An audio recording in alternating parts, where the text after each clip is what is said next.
Hey, my name's Keeoh. I'm a professional Fortnite player and content creator for Cloud9, and today I'm going to give you some tips on how to win in Zone Wars. There are 4 maps in Zone Wars: Desert, Coliseum, Vortex, and Downhill River. We're going to briefly describe how each map works and give you some tips on how to win on each map. Starting with Coliseum. Coliseum is probably the 3rd best map. It's a great place to practice tarping and your general building mechanics. It has a good loot pool, but there are a couple things that aren't great about it. The spawns are very close to each other, so if somebody has a heavy sniper or is playing very aggressive, they'll break right into your spawn and you have to take a fight right away, sometimes when you're still organizing your inventory. The other problem with this map is that there's no randomness to it. The zone is the same thing every time. Because of this, since we know where the storm is going to go, you can create a tunnel directly north as the zone is rotating.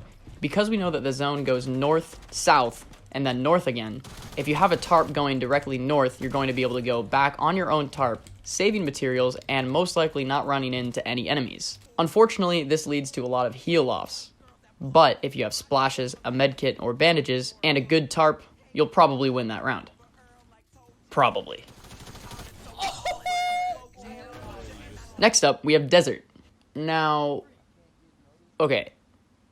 No offense to the creator of the map, but this map sucks.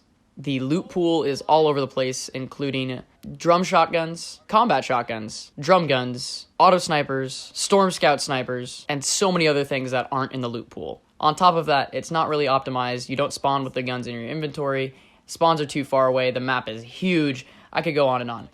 Anyway, nobody really plays this map. So, the best way to win in Desert is to just wait until everybody else leaves. And that's it. Next up, we have Vortex. Vortex is a great map with a near-perfect loot pool, good spawns, relatively far apart, randomized zones, and just all over one of the best practice maps when it comes to Zone Wars. Since this does have random zones, sometimes the zone goes very quickly.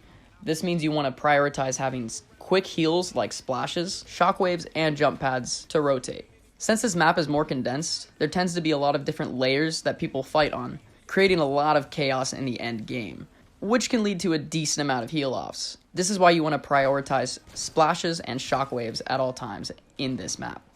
This will allow you to either shockwave your opponent into the storm before it closes, or shockwave up through builds in order to take height. Lastly, we have Downhill River. Like Vortex, Downhill River is one of the best Zone Wars maps when it comes to practice. It has a near-perfect loot pool, really good spawns, and constant variety in the map because of the way the map is set up.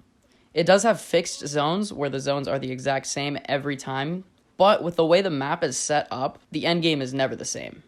What I generally do to win on this map is taking high ground early, looking around and seeing exactly how many players are around me, finding a safe time to leave early, and using the launch pads that are spawned around you, using a low launch, which is where you place a wall and then a staircase above you to low launch down. This allows you to maintain an early high ground before everybody rotates down. Then, when everybody's on their rotation, you can pick up some free kills. The end game in this is definitely a lot harder than most because it generally comes down to who has more materials, and it's usually a 1v1. So this just comes down to who has the better game sense and mechanics to get the advantage on the other player. If these tips helped you get a better idea of how to take on each map, consider supporting me by subscribing to the channel and or using code Keeoh in the item shop. Thanks!